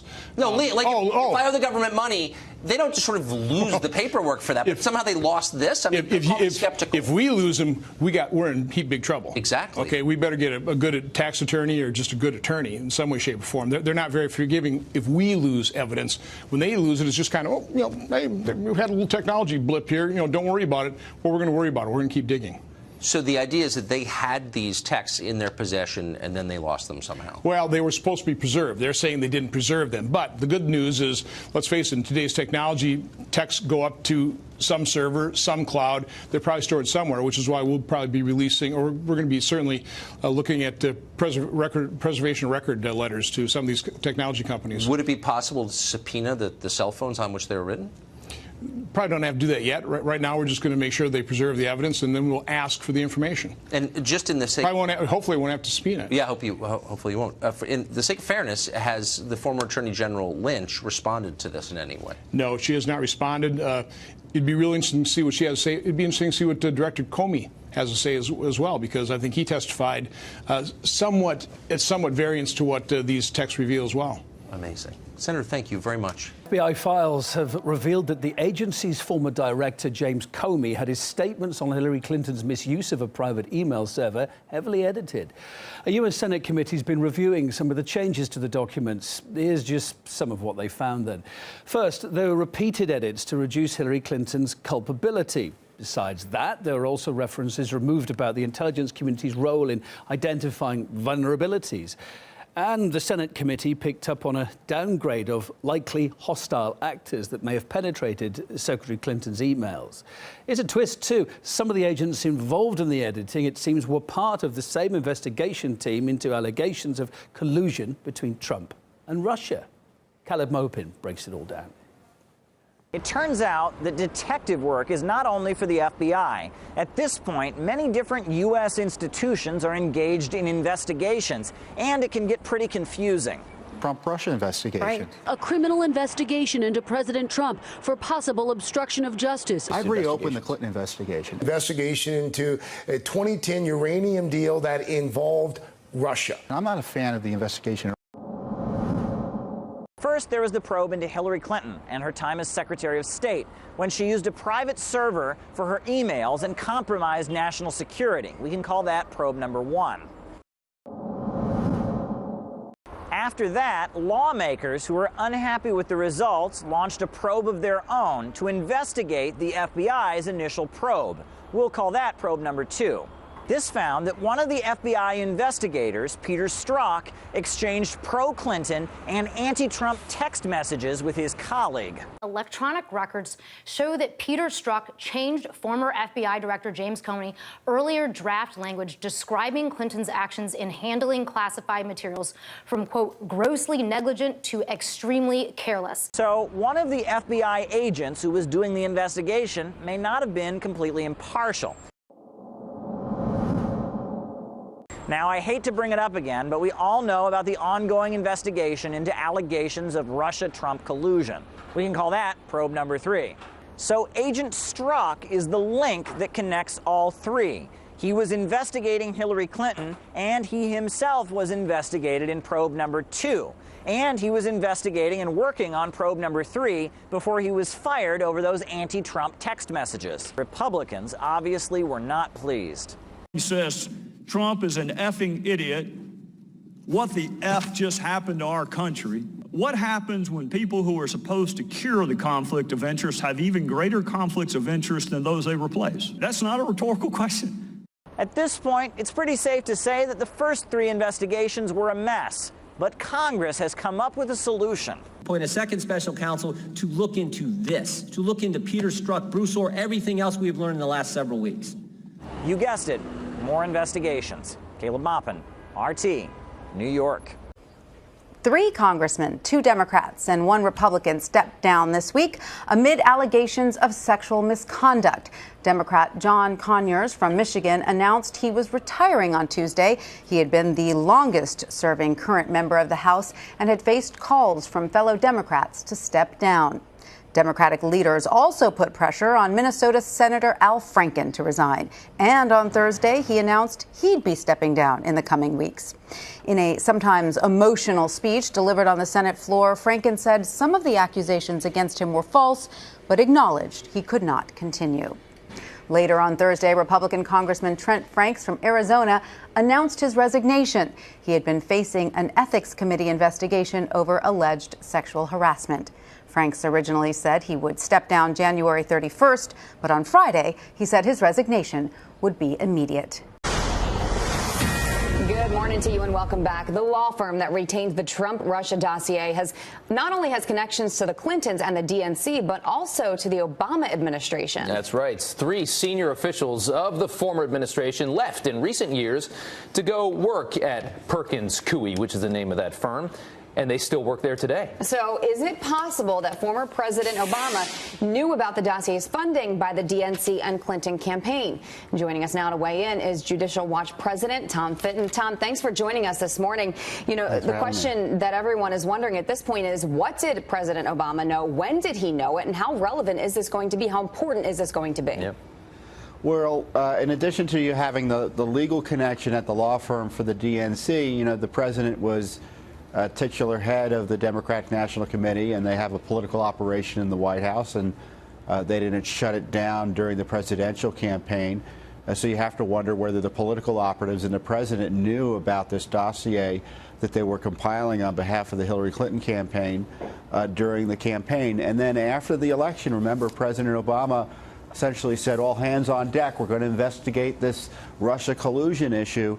So you have to wonder whether he and his intelligence agencies again used this dossier to make the case that the Russians were colluding to help then President-elect Trump, when they all knew that it was the Clintons that were colluding with the Russians to get dirt on President Trump himself. Well, right, yeah, and I think, you know, watching the other networks yesterday, the one thing that I saw how they did it, they weren't too scared to cover this story because I think they see it as tit for tat. They see that, okay, Hillary and you know, did some dealings with another country to try and get dirt, but they say, oh, well, Trump Jr. did it too. He had that meeting with was it Natalia, whatever her name was, and you know, and that, you know, they say that's the same thing. Mm. Well, is that true? It may be the same thing, but what are the consequences for the Trump operation as a result of that meeting they had in Trump Tower? We have a special counsel investigation. The White House is under a criminal investigation. Donald Trump Jr. has been under investigation. Had to go before, well, may have to go before Senate hearings and House investigators. What's going to happen to the Clinton operation? Is Hillary Clinton now going to be subject to a special counsel investigation because her operatives were talking to Russians about Donald Trump? If that's the standard, the Trump standard now means that Hillary Clinton and maybe Barack Obama, depending on what he knew, are going to be asked questions by an independent special counsel. And I look forward to hearing back from you. The emails, the classified Hillary Clinton emails, can you provide us those classified emails? Well, we didn't look at the classified emails. That wasn't part of our review. I mean, maybe Mr. McCullough can answer that question. Certainly, I can provide you what, and I believe we have provided Congress with everything that we had. We can certainly, it's over in Senate Security. We provided it to SSCI, I believe, and HIPS. Can you provide this committee in a secure format the classified emails? What I can, to a certain extent. I cannot provide a certain segment of them because the agency that owns the information for those emails has limited the distribution on those. So they're characterizing them as Orcon. Explain what Orcon is. Originator control. So I can't give them to even Congress without getting the agency's permission to provide them. So they have been provided. Which agency? I can't say that here in an open hearing, sir. So you can't even tell me which agency won't allow us as members of Congress to see something that Hillary Clinton allowed somebody without a security clearance in a non-protected format to see. That's correct? Yeah, this is the segment of emails this is why my letter back to Ranking Member Cummings had to be classified, because people would like to see this segment of emails. And this has been an issue not just with you and your committee, but with several members at this point. And so we have gone back to the agency that is involved several times, and we can certainly do that again and ask permission. Can you generally tell me, is it because they're so sensitive about signals intelligence, humans intelligence? What? We shouldn't get into the content of these emails in an open hearing, but I'd be happy to do that. I don't want to violate that, but the concern is that it has already been violated, and it was violated by Hillary Clinton, and it was her choice. She set it up, and she created this problem, and she created this mess. We shouldn't have to go through this, but she did that. This is the segment of emails that I had to have people in my office read in to particular programs to even see these emails. We didn't possess the required clearances and compartments. So even the Inspector General for ODNI didn't have the requisite security clearances. That's correct. I had to get read-ins for them. Unbelievable. What a mess. I'll yield back.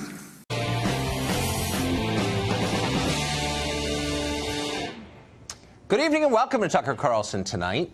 Ersatz women's rights lawyer Lisa Bloom has finally been exposed for who she really is. Bloom has built a career posturing as a champion of the oppressed, but the only person who seems to be winning in that equation is Lisa Bloom. Last summer, for example, she represented Kathy Griffin following Griffin's Trump beheading stunt, only to have Griffin turn around and denounce her, Bloom, for excessive fees and, quote, fame whoring. This fall, the great feminist warrior fought to protect, of all people, Harvey Weinstein. Actress Rose McGowan says that Bloom offered her a 7-figure payday if she agreed to call Weinstein a changed man, which she did not agree to. Now, The Hill newspaper has a new report alleging that Lisa Bloom solicited funds to pay off women who would then accuse the president of sexual assault. Trace Gallagher has the full story on that. He joins us tonight. Trace? Hi, Tucker. Lisa Bloom says reports that women were paid to come forward with accusations of sexual misconduct by President Trump are nothing more than right-wing efforts to discredit victims. And yet, Bloom, the daughter of famed attorney Gloria Allred, fully acknowledges that she tried to get tabloid media outlets and pro-Hillary Clinton political action committees to pay these women. The Hill, which broke the story, says Bloom arranged for a donor to pay off one of the accuser's mortgage and tried to score a six-figure payout for another. One of the women, who was offered $750,000, declined to come forward. Lisa Bloom says the money, of which she takes 1/3, is meant to keep her clients safe and in some cases to help them relocate. Of Lisa Bloom's 4 clients, 2 of them decided to come forward and 2 did not, including one who decided to tell her story to The Hill after learning that Bloom was representing the alleged serial sexual harasser Harvey Weinstein. Bloom and Weinstein's relationship ended when rape allegations went public. The woman who did not come forward says she supported Trump in 2016 and does not resent him because he stopped his advances toward her when she asked him to. Lisa Bloom says the women who did come forward are telling the truth, and the story by The Hill is trying to undermine them now that they are gaining momentum. Tucker. Trace Gallagher, thank you. Investigations abound. Hillary Clinton under federal investigation over possible pay-to-play politics during her time as Secretary of State. This as Republican senators refer the author of the so-called Trump dossier for criminal investigation. And tonight we're learning there was more than one White House official asking Attorney General Jeff Sessions to stay on the Russia case and not to recuse himself as he did. Chief Intelligence Correspondent Catherine Herridge is following all of these developments, joins us with the latest. Good evening, Catherine. Well, thank you, Brett. In a series of phone calls, more than one White House official lobbied the Attorney General, discouraging his recusal from the Russia case. Sources familiar with the discussion said White House counsel Don McGahn, former Press Secretary Sean Spicer, and former Chief of Staff Reince Priebus all spoke with Sessions as pressure mounted on the Attorney General after his meeting with the Russian ambassador came to light. Contacted by Fox, Spicer denied it, and we are in the process of reaching out to Priebus for comment. A separate source said the president was deeply frustrated with Sessions because while under consideration for Attorney General, Sessions gave no indication he would recuse himself. Lawmakers have pressed the Attorney General on the issues. Has the president ever expressed his frustration to you regarding your decision to recuse yourself? Senator Heinrich, I'm not able to share with this committee private communications. Because you're invoking executive privilege. I'm not able to invoke executive privilege. That's the president's prerogative. In a separate development today, senior Senate Republicans Chuck Grassley and Lindsey Graham referred the former British spy Christopher Steele, who compiled the Trump dossier, to the Justice Department for criminal prosecution. The senators accused Steele of lying about the dossier's distribution, which included American reporters. A senior Senate Democrat said the referral is deeply partisan. Brett. Was extended, I believe, also almost unanimously for another 2 years. So I believe that based upon his reputation, his service, his patriotism, and his experience with the department and with the FBI, I believe he was an ideal choice for this task.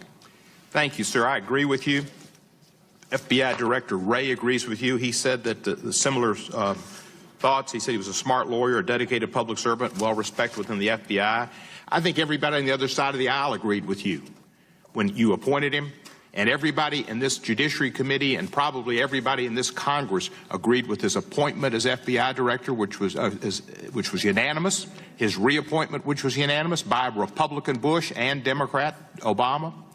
Everybody respects that man in this country. He made the most respected man in this. Obviously, we knew that would be an exception. But the fact is, they didn't start to dislike him until he started to get issues affected the president. We are at war with Russia, or perhaps more correctly, we have lost a war with Russia without a battle. We are no longer a sovereign nation. We are no longer a democracy. We are no longer a free people. We are the victims of a bloodless coup, so far a bloodless coup, engineered by Russia with, at best, the traitorous indifference of the Republican Party and Donald John Trump, a man who, to borrow a phrase from another December long ago, will live in infamy. In 5 weeks' time, unless desperate measures are taken, we will hand over the government to a man who lost the popular vote by more than Woodrow Wilson or Jimmy Carter won it, a man whom the Russians wanted to run our country for them, a man whom the Russians got to run our country for them, a man for whom the Russians interfered with our elections, which if we did it to another country would be described as an act of war. And in this country, we have conceded defeat. Some experts, John Kasich's strategist, John Weaver for one, have compared this to Pearl Harbor.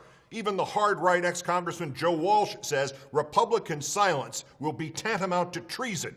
Some others, too, have proved courageous. Trump, self-destructive to the last, issued a childish statement mocking the CIA, but as Tim Dickinson of Rolling Stone noted, not denying anything. But the vast majority of Republicans have said nothing. And the vast majority of Democrats have said nothing. And the vast majority of the media has said nothing of substance. And the president has said nothing close to enough. The CIA and FBI and Homeland Security, the institutions whose interest in freedom we on the left most frequently distrust, they have said something. They said it first to congressional and Senate Republicans in September. Dire warnings, warnings that Mitch McConnell and other Republicans reportedly buried, warnings that the Russians, using computer hacking and perhaps other means, were not merely trying to discredit the election, but to achieve the specific outcome of electing their man Trump. And finally, at the very last hour, some of those who did those briefings and some of those who received those briefings leaked the details to the New York Times, the Washington Post, CBS News, Reuters, in a torrent of anguished honesty. They said something. They said something as the president-not-elect began to veer towards appointing as Secretary of State, as our diplomatic face to the world, the CEO of Exxon, who 4 years ago received the Order of Friendship from Vladimir Putin. They said something as the members of the Electoral College prepared to gather next Monday to finalize this coup. Some, perhaps unaware that almost half the states they represent permit them by law to vote for someone other than the candidate to whom they are pledged, and that only 38 of them need to do so to prevent this coup. They said something as one especially chilling detail in one of the reports sailed by that, quote, the Russians hacked the Republican National Committee's computer systems in addition to their attacks on Democratic organizations, but did not release whatever information they gleaned from the Republican networks. It is a short leap from that conclusion, and it is anything but a conspiracy theory to be wondering if the Russians hacked the RNC and have kept what they found there to make sure Trump and the Republicans obeyed. The President of the United States, who at this rate will be the last freely elected President of the United States, made in his measured way a small gesture last Friday that perhaps opened the door to these horrifying revelations of a coup by an outside power nearly complete. He asked for a full review, but we do not have time for a full review. Barack Obama has twice stood in front of America, in front of the world, in front of history, and said, I do solemnly swear that I will faithfully execute the office of President of the United States and will, to the best of my ability, preserve, protect, and defend the Constitution of the United States. Today is the time for him to do so. He must immediately declassify and release all relevant materials held by the FBI, the CIA, DHS, and the other intelligence and security services, and in the White House, and anywhere else in government. And the Attorney General must immediately appoint a special prosecutor to investigate what Donald Trump knew, and when he knew it, and what, if any, collusive links exist now or existed earlier between the Russian Federation and the Republican National Committee. If Trump does grab power, he can try to dismiss that special prosecutor, but he will at least have to get the courts to sanction him. And most immediately, the intelligence briefing proposed today for the Electoral College, what the CIA and the others know, when they knew it, how much the Trump campaign knew, that must be conducted without delay and without redactions. There are no arguments of security or face-saving or intelligence secrecy or national interest that carry any weight now. How much worse can it get by telling America the unvarnished, unprocessed, unredacted truth about this coup? We are already on the precipice of losing the freedom and independence of the nation. He sat down for an interview with Esquire, and he would like Hillary Clinton to hush. Because he says he felt it was a mistake for her to write a book so soon after she lost, and that he learned after his loss the hardest thing to do is just shut up. Is he right? With all due respect to your father, and whom I like very much, I think he's wrong. I think a woman's place is in the resistance. The woman won the election. When we talked to her, I learned a lot from that book, and I know it was probably super cathartic for her to write, and she talked about dealing with it. What I think I could get on board with is if she wrote it, got it out, but then maybe waited to release it so it becomes more historical, because I think the optics of looking at someone that's lost, whether you agree with them, and I voted for her or not, it looks bad when you did not win, and you're already out of the gates talking. She did win. But you know, we asked her. She didn't win. She did win. She won the popular vote. We don't elect presidents of America with the popular vote. But the numbers are still there. Does that make you feel good at night? Like when you're so angry about Trump, does that make you feel better? Because if I were you, it would not make me feel better. It doesn't. The electoral college matter. I mean, the electoral college you live and die by, and I will say. Congressman, while I have you, get to another topic. Very sort of shocking revelation from the former Democratic National Committee interim chair, Donna Brazile, who now says the Clinton campaign actually reached a formal deal before Donna Brazile arrived at the DNC to control the DNC long before Hillary Clinton was officially the nominee. She says this in a new book that is just coming out. In exchange for raising money and investing in the DNC, Hillary would control the party's finances, strategy, and all the money raised. That deal was signed in August of 2015, a year before Hillary Clinton actually won the party's presidential nomination. What's your reaction to this? I haven't read the book yet. I look forward to reading the book. I know Donna Brazile. I think she's a brilliant thinker, and she's a former Hill staffer, and I'm always excited to hear what she has to say. Because, as you know, the Democratic Party, the Democratic National Committee, not supposed to take sides in a contest for the presidential nomination. Bernie Sanders, presumably, he's reading all of this. His supporters are reading all of this. They're pretty upset to see there was this formal arrangement that was worked out between the Hillary Clinton campaign a year before she got the nomination and the DNC. You're a Democrat. You want to elaborate a little bit on this latest information we're now getting for Donna Brazile?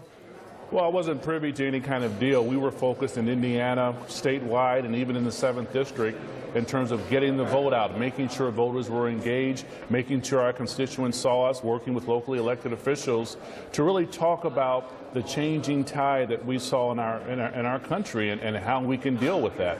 I was enmeshed in that at the time.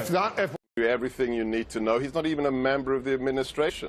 I mean, this is the shocking thing. Again, the amount of time you spend in desperation on a topic that has plummeted you to 13th place in viewership ranking across America. I mean, more people watch Nick at Night cartoons than CNN today. Our ratings are doing just fine. I mean, if you want to go there, our ratings are doing just fine. But what ratings represent is that people are interested in this.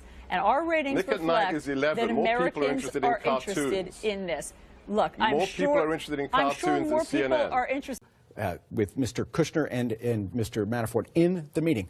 We were and are under attack by a hostile foreign power, and they seem to be abetting that hostile foreign power. We should be debating how many sanctions we should place on Russia, or whether we should blow up the KGB or GSU, GRU. I mean, we should be retaliating massively.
A month after Fire and Fury was released, Michael Wolff is now trying to keep the flame alive, as the left is now turning on him and his book. One America's Joseph Dupnick has more. As the saying goes, you reap what you sow, and after playing with fire, Michael Wolff is now feeling the fury after his insinuations about UN Ambassador Nikki Haley. Wolff, the author of the alleged nonfiction Fire and Fury, which supposedly details the first 100 days of the Trump White House, is now being called out by the left for accusing President Trump of having an affair with Haley. While promoting his book last month, Wolff told Bill Maher there was a hint no one noticed, but could be picked up on if you read between the lines. There is something in the book that I was absolutely sure of, but it was so incendiary that I just didn't have the ultimate proof. It didn't take long for readers to see what Wolff was implying. In one passage, he wrote, quote, "The president had been spending a notable amount of private time with Haley on Air Force One. Haley, who has been married for 22 years, denied the allegations and called out Wolff in an interview. It is absolutely not true. It is highly offensive, and it's disgusting. You know, if you look at and I've said this before, it amazes me what people will do and the lies they will say for money and power." Even after Ambassador Haley denied the allegations, Wolff persisted, shaming Haley and claiming her denial was an admission of guilt. She seems to me, I would say she seems to have embraced it. Well, why do you say she's embraced it? Well, I don't know. All she does is hammer on this fact. Haley did not embrace it, and Wolff may have pushed too far, causing even arch-liberal Minka Brzezinski to call him out. That you might be having a fun time playing a little game, dancing around this, but you're slurring a woman. It's disgraceful. This is awkward. You're here on the set with us, but we're done. Michael Wolff, thank you. We're going to go to break now. Bye, everyone. Joseph Dupnick, One America News. And as the Release the Memo campaign gains momentum, the first leak of the document names 3 top FBI and DOJ officials as allegedly spying on the 2016 Trump campaign. One America's Christian Rose has the latest. The first leak of the classified memo on the Obama FBI and DOJ alleged surveillance abuse mentions former Bureau Director James Comey, Deputy Director Andrew McCabe, and Deputy Attorney General Rod Rosenstein. The classified memo was reviewed by GOP lawmakers last week, who found it shocking and outrageous and have since called for a public release of the document, including via social media by using hashtag #ReleaseTheMemo. Who could have thought such unconscionable and outrageous behavior would be conducted right inside the DOJ and the FBI? That's why those memos need to be released. Let the American people see what's happened here. The document reportedly details the Obama administration's unlawful surveillance over the 2016 Trump campaign under the Foreign Intelligence Surveillance Act Section 702, designed to collect intel on foreign targets outside the U.S. The memo includes highly classified information provided by the FBI to several lawmakers and is now expected to detail the role of Comey, McCabe, and Rosenstein in the alleged wrongdoing. GOP lawmakers say the special counsel's probe into alleged Russian collusion was likely based on inaccurate intelligence, while unlawful FISA surveillance over the Trump campaign could have been an alleged attempt by Democrat machine politics to find anything that could derail Donald Trump's presidential bid and undermine the early Trump presidency. When the surveillance produced no results, the DOJ and FBI, allegedly biased in favor of the Democrats, had to base their Russia probe off the now debunked Trump dossier. We know that Hillary Clinton and the DNC hired Fusion GPS that hired a foreign agent who used foreign assets, including more likely Russians, and created the dossier that we know is garbage. And the question now is, did the FBI use that before the FISA courts? Earlier this week, the DOJ said a public release of the memo would be reckless as it could undermine public trust in the FBI's competence. However, GOP lawmakers say the memo's release is crucial to purging high-profile corruption and the political partisan bias in the highest echelons of the executive branch. The memo's upcoming release sparked panic among Democrats, who put together a counter-memo denying or downplaying the alleged FISA abuse by the Obama FBI and DOJ. And now we're saying one side of the House representing President Trump saying, I want to further denigrate the U.S. government, persuade the American people that their taxes are going for wrongful purposes instead of saying, I'm going to have a hearing with Democrats and Republicans and get to the bottom of this. Additionally, Democrat lawmakers, led by Representative Adam Schiff and Senator Dianne Feinstein, wrote a letter to Facebook and Twitter executives earlier this week, claiming the Release the Memo campaign on social media was conducted by Russia. The claim was rebuked the same day, with hashtag Monday Motivation leading in social media trends, while Facebook and Twitter confirmed hashtag Release the Memo is driven by actual Americans. Meanwhile, lawmakers across the aisle say the memo's release is a matter of time. The committee can meet today, can meet tomorrow. If a majority of the committee votes to release this, it goes to the White House. The White House can say thumbs up or thumbs down. My guess is they're going to say thumbs up. And then it's out there and the American people can see what took place at the highest levels of our FBI, at the highest levels of the Justice Department. That should not happen. Some say the memo's upcoming release could confirm that an illicit deep state operation against President Trump involved top FBI and DOJ leadership. This could allow the president to move forward his agenda of draining the swamp of corruption in D.C., as well as put a full stop to the collusion probe. Christian Rose, One American News. The release of this memo is really reminiscent of the darkest days of the McCarthy era. Imagine if Devin Nunes is feeding us a nothing burger. This is, amongst one of the most dangerous days of this presidency so far. Talk about a nothing burger. This is extremely dangerous manipulation of information in order to discredit an investigation. Oh, for goodness sakes, the memo. It could be momentous or it could be a great big nothing burger. Well, that's right. We're at a very dangerous inflection point here, an incredible abuse of power. So what happens if this thing does turn out to be basically a dud? And I'm not saying the word nothing burger because I was asked by my segment producers to not use that cliche. Well, this to me is very, very sad and dangerous. We're talking about defending the rule of law, defending the independence of the Department of Justice. I can say it's worse than a nothing burger. It's like having nothing mustard. Okay. Thank you. Thank you very much, everybody. Thank you. Why you decided to declassify the memo? Can you tell us why you decided to declassify it? What do you think? I think it's terrible. You want to know the truth? I think it's a disgrace. What's going on in this country, I think it's a disgrace.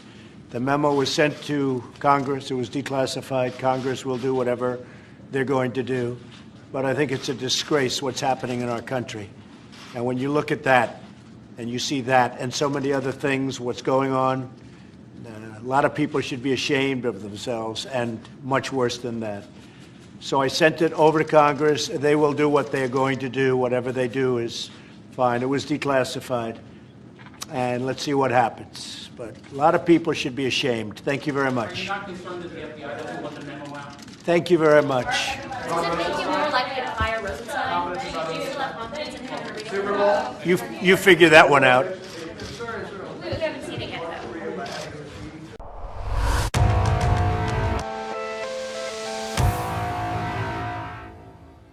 Unless you've been in a cave or without a pulse for the last year, you will have heard the phrase Russian collusion.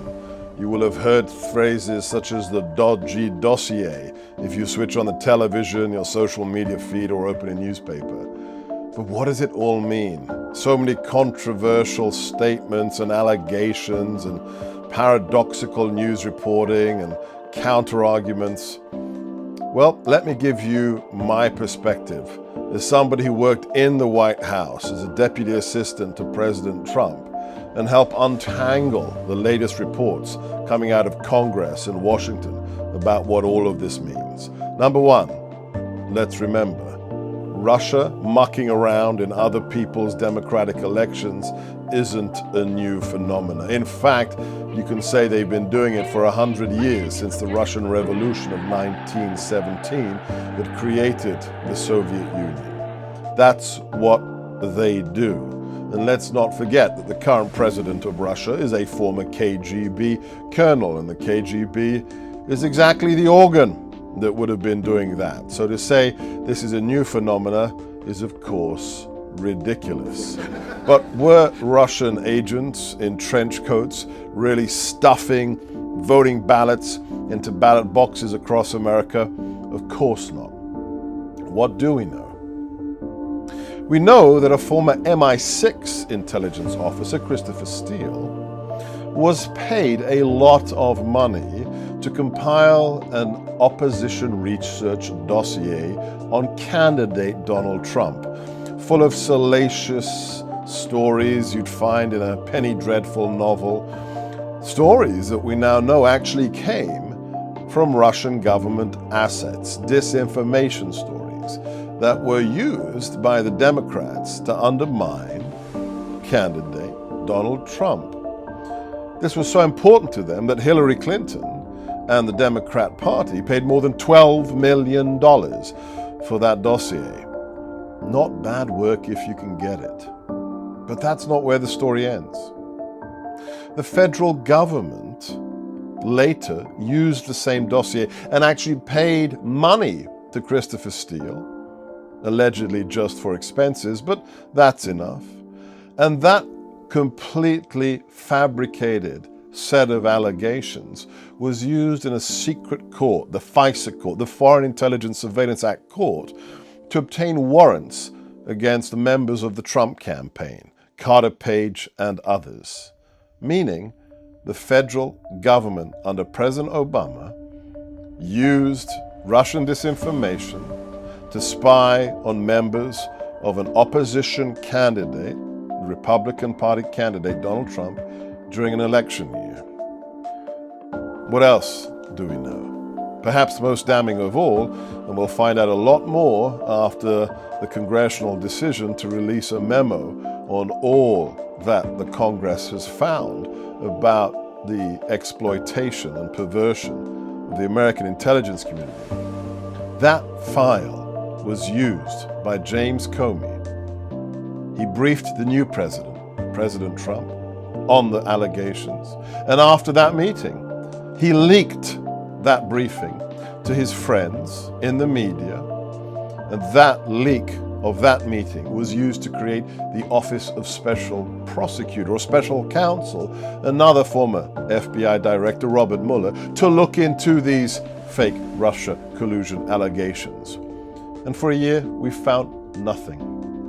But what we now find, with the release of text messages between senior FBI agents, is that political bias was rampant under the Obama administration's Department of Justice and FBI. And individuals responsible for investigating a true crime, Hillary Clinton's use of a private server to transmit and store top secret information. Well, the people handling that investigation decided the outcome before the investigation was executed and wanted to see Hillary become president. That's very serious. There's a reason that America never created its own KGB. It doesn't even have an MI5. It doesn't have an internal security service. That's a function of our revolution against King George. But when you find out senior government officials in law enforcement and the intelligence community are using lies to secretly spy on people they politically disagree with, well, that's against everything the Republic stands for. That happens in a banana republic or a less democratic country than ours, but not in America. So, hold on, put on your seatbelt, because the next few weeks and months are going to get very, very interesting. This is Sebastian Gorka with the Gorka Briefing. Let's release the memo. Oh, yeah. Oh, don't worry. 100%.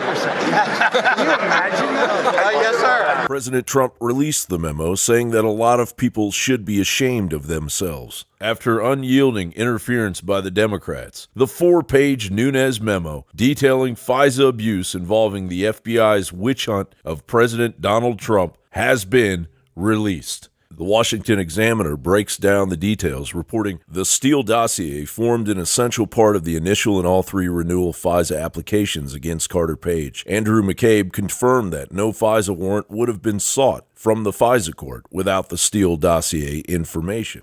The political origins of the Steele dossier were known to senior DOJ and FBI officials, but excluded from the FISA applications. DOJ official Bruce Orr met with Steele beginning in the summer of 2016 and relayed to DOJ information about Steele's bias. Steele told Orr that he, Steele, was desperate that Donald Trump not get elected president and was passionate about him not becoming president. The FBI and Justice Department mounted a months-long effort to keep the information outlined in the memo out of the House Intelligence Committee's hands. Only the threat of contempt charges and other forms of pressure forced the FBI and Justice to give up the material.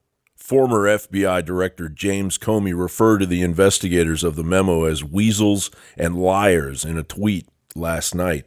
The Hill reports another document, an 8-page criminal referral, filed with the Justice Department by Senate Judiciary Committee Chairman Chuck Grassley and Senator Lindsey Graham, is also part of the GOP case. Now Americans can decipher why Democratic Representative Adam Schiff did everything he could to not allow its release, including claiming Americans wouldn't understand it, to the bizarre claim that it was unlawful due to the correction of typos. So these changes were not made known to the committee when we voted out the document. The document that they produced to the White House is evidently not the same one we voted on, and it's just another corruption of the process. Earlier this week, Schiff had to inform his minority party that both the FBI and the DOJ were officially under investigation by the House Intelligence Committee. The FBI displayed sheer panic as the walls closed in, pleading that they had grave concerns about material omissions of fact that fundamentally impact the memo's accuracy. House and Senate minority leaders Nancy Pelosi and Chuck Schumer had blood in their eyes for House Intelligence Committee Chairman Devin Nunes, urging Speaker of the House Paul Ryan to immediately dismiss Nunes as Intel Chairman. I do believe that the Chairman of the Intelligence Committee, Mr. Nunes, should be taken out of that office. Additionally, former FBI Deputy Director Andrew McCabe stepped down amid the memo turmoil. McCabe is being investigated by the Office of Special Counsel on whether McCabe's activities supporting his wife Jill's Democratic campaign for Virginia State Senate in 2015 violated the Hatch Act's prohibition against FBI agents campaigning in partisan races, according to Circa News. A glaring example of the arrogance of the top brass assuming they are above the law. And FBI Director Christopher Wray has been under pressure by former FBI pro-Russia narrative pushers to step down. Wray is quietly making the threat to step down on his own accord. To be willing to quit or be fired at a moment's notice in order to stand up for what you think is right. The panic is widespread. Now Americans can pour the Drano for themselves, right into that drain clogging the swamp. John Bound reporting.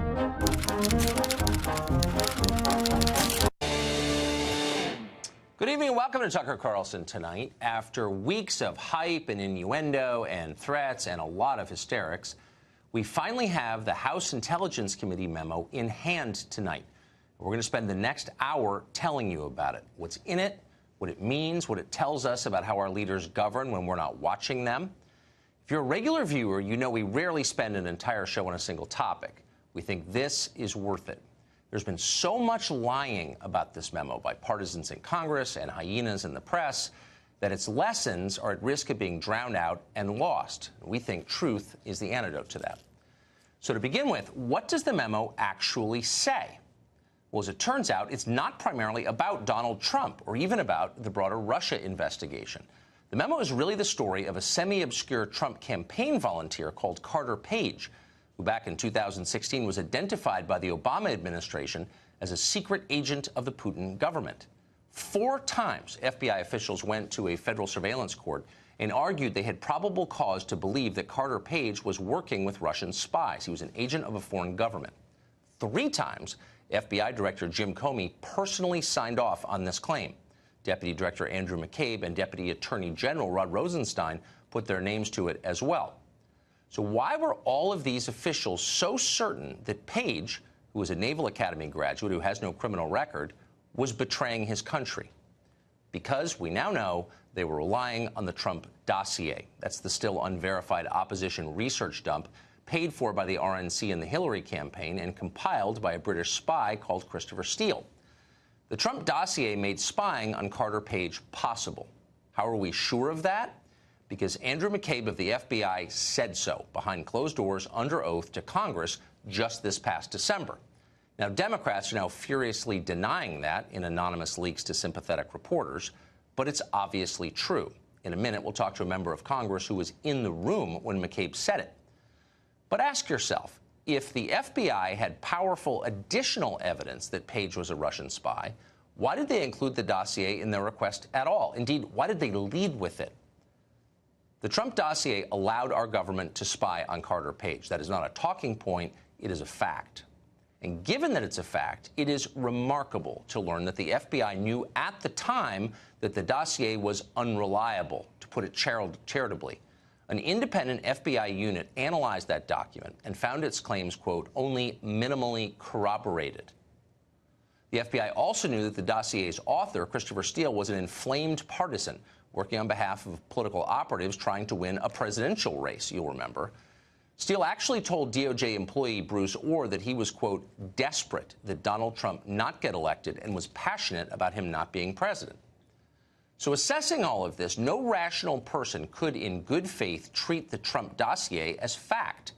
And yet that is exactly how the FBI presented it to the FISA court when they asked to spy on Carter Page. They never mentioned any of the facts we just gave you. They hid them. That is lying. There is no other way to describe it. They've been busted lying, but they won't admit it. Former FBI Director Jim Comey took to Twitter today not to apologize for any of this or even to address the facts the memo raised, but to mock the release of the memo, like the aspiring MSNBC contributor he apparently is. Dishonest and misleading, he said. He didn't bother to explain how it was dishonest and misleading. Of course he didn't. Comey, who leaked his notes on private meetings with the president in a petty revenge move after being fired, is now declaring it beyond the pale somehow for Congress to carry out its constitutional duties of oversight of the FBI. Comey apparently views the FBI as a fourth co-equal branch of government, not subject to the authority of the other three. Suddenly, a lot of people in Washington seem to agree with him. The current FBI director, for example, the one that Trump chose, Christopher Wray, he apparently argued that the names of FBI officials in the memo ought to be redacted, hidden from public view. Why? How exactly would that serve the public interest? It would not serve the public interest. It would protect the FBI. And as always, that was the point. All of this should make you nervous, the dishonesty mixed with self-righteousness. Looking back, you wonder how many people at the FBI ever even believed, just for a moment even, that Carter Page was actually a Russian agent. They clearly don't believe that now. If they did, Page would be in handcuffs. Yet he's still a free man, though his civil liberties have been violated and his reputation has been destroyed. Democrats could not care less. They're still pretending that somehow Carter Page hurt this country. They know that's a lie, but Page himself or what happens to him in the future is all irrelevant to them. If he can be used to destroy a president they hate, they are happy to use him, even if he is crushed in the process. And that may be the real lesson of this memo, and it's the reason we're spending an hour on it tonight. 10 years from now, Donald Trump will be gone, and Democrats will have forgotten that they once pretended to fear Russia as a threat to our democracy or whatever. But our law enforcement and intelligence agencies will remain as long as this country stays intact, and we have got to trust them. We give them incredible powers, awesome powers, including the power to take human life, the most basic of all. We allow them, by the way, to operate in secrecy because they tell us they must. In exchange for all of that, we ask them to operate with integrity, to prove to us that they haven't become tools of a political regime, because always and everywhere, that is the temptation. And unfortunately, it looks like it just happened here.